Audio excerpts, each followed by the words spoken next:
ওটা যে শহীদদের স্মৃতিস্মরণে বানানো হয়েছে সেটা সম্পূর্ণই আমাদের অজান্তে ছিল, আমরা জানি না।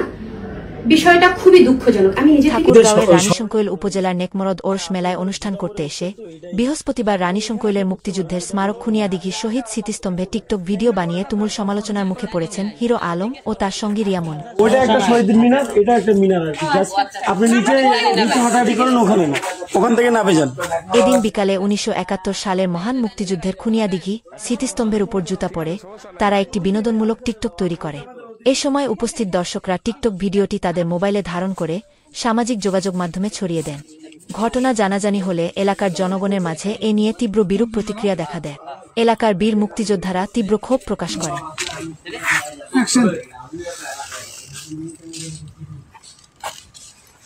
সম্পূর্ণই আমাদের অজান্তে হয়েছে।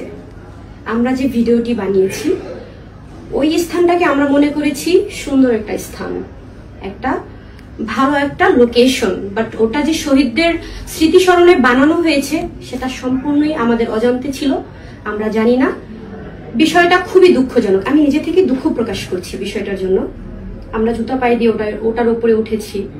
শহীদদের প্রতি আসলে আমাদের সবারই ভালোবাসা থাকা উচিত বা আছে, সম্মান করি, আমরা সবাই সম্মান করি তাদেরকে। বিষয়টা আমরা খুবই দুঃখজনক ভাবে নিচ্ছি এবং ক্ষমা চাচ্ছি দেশবাসীর কাছে। এটা আমাদের একদমই ঠিক হয়নি, অজান্তে হয়েছে। সবাইকে আপনাদের আবার একটা কথা বলতেছি, আমরা ওখানে জানতেছিলাম না ওটি আপনি শহীদদের মনে করেন মিনার, শহীদ মিনার, সেই হিসেবে আপনারা আমরা অজান্তে আমরা যেহেতু ওখানে উঠেছি, সেই হিসেবে মানুষ তো অতটা জানে না আমি অজান্তে উঠেছি কিনা। সবাই দেখতেছেন খালি হিরো আলম ওখানে কেন ভিডিও দুটো বাধ্য করেছে। আসলে বিষয়টা আমরা জানতেছিলাম না। আমরা যদি জানতাম তাহলে কিন্তু এই কাজটা করতাম না। দেশবাসী সবাই এই বিষয়টা ক্ষমা দিচ্ছে, সবার কাছে আমরা ক্ষমা চাইতেছি। ক্ষমা দৃষ্টিতে দেখে আপনারা আমাদেরকে ক্ষমা করবেন, আমরা বিষয়টা জানতেছিলাম না।